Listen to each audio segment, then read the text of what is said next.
A gente me conhece porque eu fui pastor da igreja presbiteriana durante 10 anos da minha vida. Eu fui presbiteriano durante 22 anos, dos quais 10 eu fui pastor. E depois de uma jornada de anos estudando a fé católica, eu decidi tornar-me católico. Eu entendi que a Igreja Católica é a igreja que o Senhor Jesus fundou, e sendo assim, era uma necessidade tornar-me católico. Foi uma decisão que me custou muito, em todos os sentidos, mas foi a melhor decisão da minha vida. Foi tornar-me católico. E desde então, a gente pode até conversar sobre isso ao longo da entrevista, mas de uma forma bastante orgânica e até inusitada, eu me torno professor de teologia católica, eu me torno um influenciador nas redes sociais acerca do catolicismo.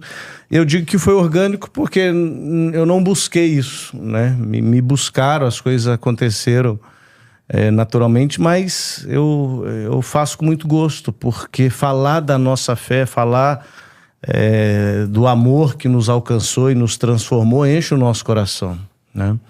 Então, resumidamente, eu sou o ex-pastor que se tornou católico. Já faz quantos anos desde a conversão do senhor? Olha, faz 6 anos. 6 anos. Foi em 2019 a minha conversão. Eu fui oficialmente, né? Minha primeira comunhão foi no advento de 2019. Então, vamos dizer, a gente está no meio do ano aqui, 5 anos e meio, vai fazer 6 anos no fim do ano. Quais foram as maiores diferenças que o senhor percebeu assim, depois da conversão da igreja presbiteriana para a igreja católica hoje? Quais são as principais diferenças? É muita coisa, né? Eu costumo dizer que a igreja presbiteriana, o que ela tem de certo, ela herdou da igreja católica, né? Assim, é uma igreja que crê na Santíssima Trindade, herdou da igreja católica. Crê nos dogmas cristológicos, né? Herdou da igreja católica. Tem as escrituras, pelo menos boa parte dela, herdou da igreja católica. Então, a igreja presbiteriana, o que ela tem de bom, ela herdou da igreja católica, mas não é uma igreja, né, no termo estrito, falando estritamente, porque a igreja só tem uma, né? É uma comunidade. Mas o presbiterianismo, eu diria que dentre as principais diferenças que em relação ao catolicismo, eu acho que são as diferenças do protestantismo como um todo, né? Nega o sacerdócio, nega o santo sacrifício da missa, nega a figura do Papa como pastor universal do rebanho, nega os sacramentos. E eu acho que eu poderia ficar com essas 3 aqui: negar os sacramentos, negar o sacerdócio, e dentro dos sacramentos o santo sacrifício do altar, e negar o papado. A questão do batismo, como é que é na igreja presbiteriana? Existe o batismo infantil ou é só adulto já? A igreja presbiteriana corretamente batiza crianças. Batiza crianças recém-nascidas. Isso é uma coisa interessante, porque de novo, igreja aqui é um termo que eu estou usando de uma forma bem livre. Para deixar mais didático para o pessoal. Não são igrejas propriamente ditas, tá? A igreja é só a igreja católica. Mas as denominações protestantes oriundas do protestantismo do século XVI batizam crianças. Talvez o pessoal que está nos assistindo pense que tem muita gente que vai até... Caramba, nunca ouvi falar dessa história, né? Não, protestante não batiza criança. Uhum. Né? Não, sim, protestante batiza criança. Presbiterianos batizam crianças, luteranos batizam crianças, anglicanos batizam crianças. A decisão, né, de não se batizar mais criança, essa postura absolutamente herética, terrível, negar uma bênção, dessa, negar o pertencimento ao povo de Deus, aos nossos filhos, isso surge só num segundo momento, com o surgimento dos batistas, que são uma dissidência do anglicanismo. E a gente tem que lembrar também que quando surge os batistas, não confundir com os anabatistas. Eu vejo muita gente na internet confundindo anabatista com batista. Apesar da semelhança do nome, são duas coisas diferentes. Os anabatistas foi um movimento radical do século XVI, de reforma religiosa, que inclusive Lutero mandou matar. Exatamente. Tá? Os batistas são uma dissidência do anglicanismo, já no século XVII. E o que acontece? Século XVII, século XVIII, a gente tem o crescimento do individualismo e do racionalismo. E o que é negar o batismo de crianças, se não essas duas coisas? Individualismo e racionalismo. Eu não batizo criança. Por quê? Porque ela tem que crescer e ela decidir ser batizada quando ela elaborar formalmente a fé em Cristo. Individualismo, ela tem que querer, e racionalismo, ela tem que elaborar a fé. Ao passo que a fé cristã é comunitária. Eduardo, mas para batizar tem que ter fé. Eu sei que tem que ter fé. A criança é batizada na fé dos pais, na fé dos padrinhos, na fé da comunidade. Porque se o batismo marca a nossa inserção no povo de Deus, se o batismo marca o nosso novo nascimento... Aliás, detalhe, eu estou falando como um presbiteriano aqui.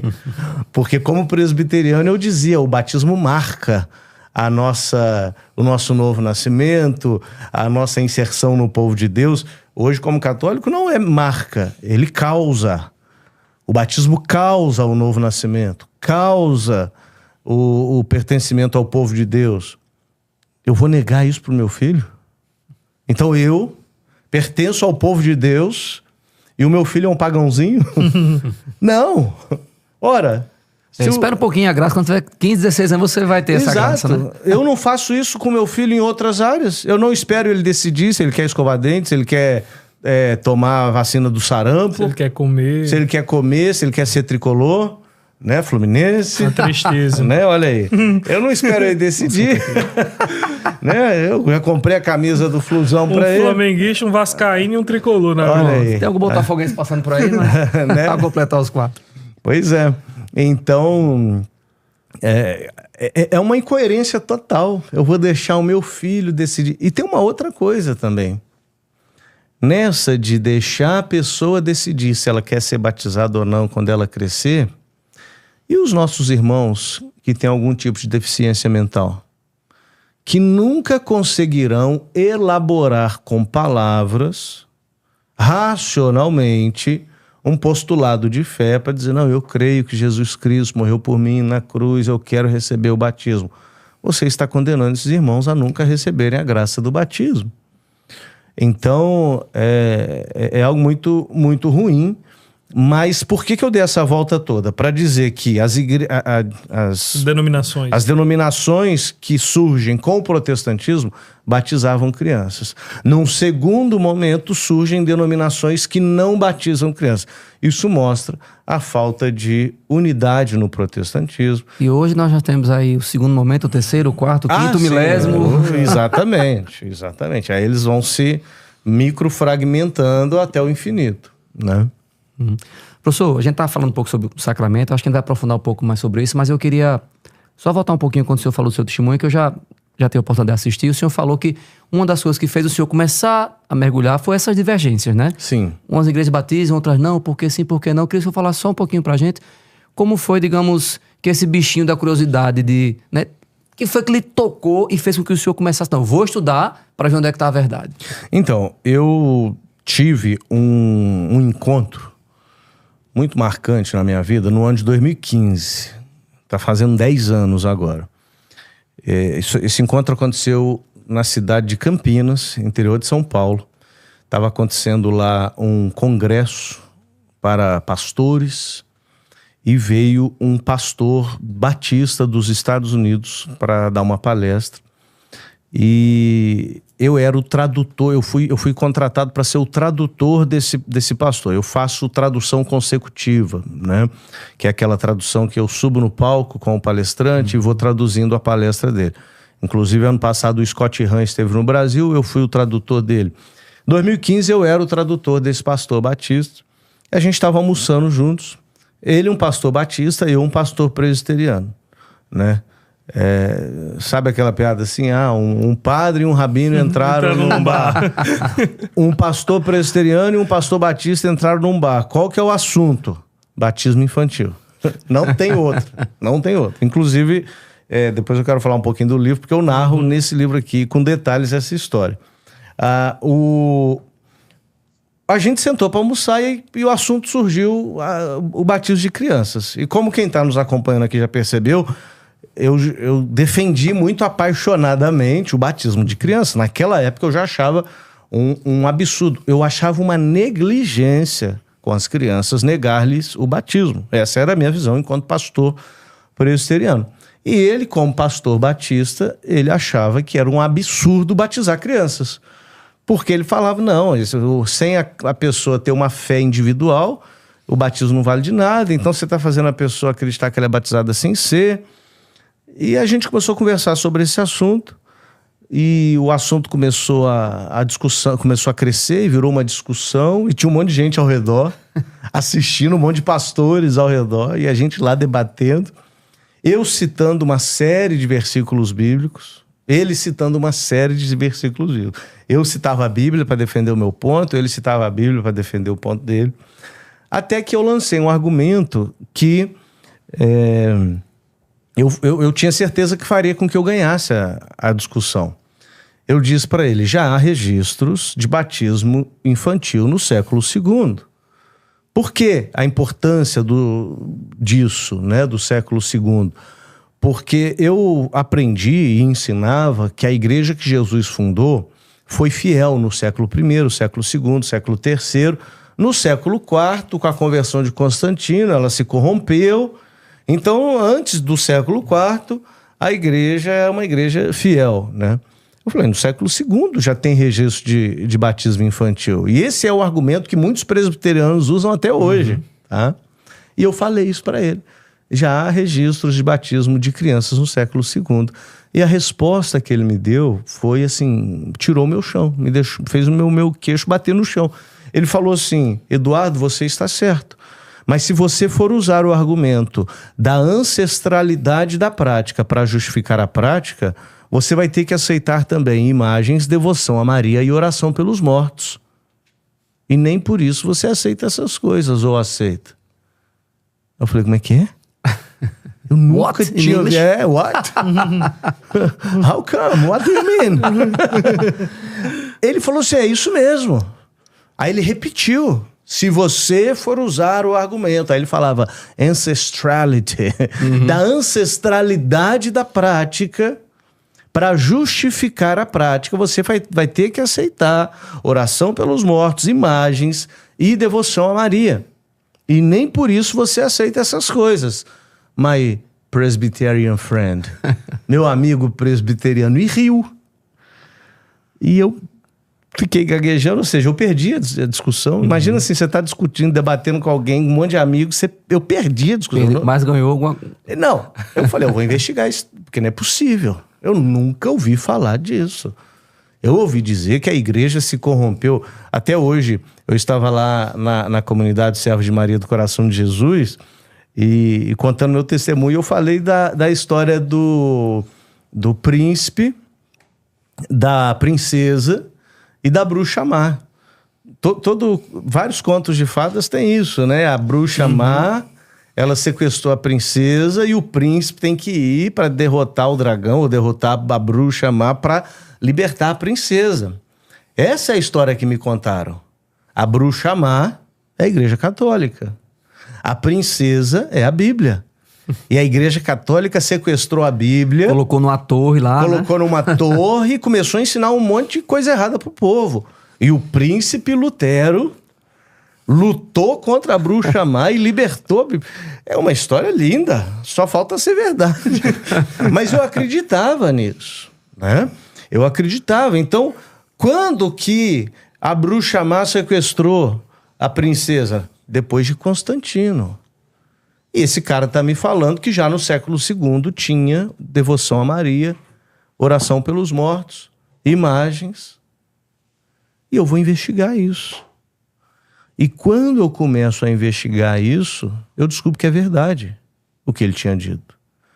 Eu olho as catacumbas, quem está nos assistindo aí depois pode procurar no Google, digita aí Catacumba de Priscila, por exemplo, Catacumba de Calisto. Qual a importância disso? Porque eram os locais de cultos dos primeiros cristãos. Eles tinham que se encontrar em catacumbas porque eles eram perseguidos. E as catacumbas cheias de ícones, cheias de imagens. Oração pelos mortos. Sempre os cristãos rezaram pelos mortos. Os protestantes acham um absurdo rezar pelos mortos. Aliás, uma das coisas mais desagradáveis como pastor era oficiar funeral. Porque eu não podia rezar pelo falecido, porque não pode rezar pelo falecido no protestantismo. Então eu ia lá, tava todo mundo chorando. Aí eu falei, gente, vamos fazer uma oração. Aí eu tinha que rezar, mencionar o cara, mas sem parecer que eu estava rezando por ele, entendeu? Aí eu ficava, Deus... Malabarismo, né, professor? Era um malabarismo. Eu falava, Senhor, muito obrigado pela vida que esse homem viveu. Abençoe e console os familiares. Que o Senhor possa recebê-lo nos teus tabernáculos eternos, se ele creu em Jesus. Assim, tinha sempre assim que dar, aquele jeito. Mas, cara, isso é hoje eu vejo é uma grande bobagem, porque rezar pela alma dos falecidos é uma prática cristã desde o início. Desde o início. Né? E devoção a Nossa Senhora.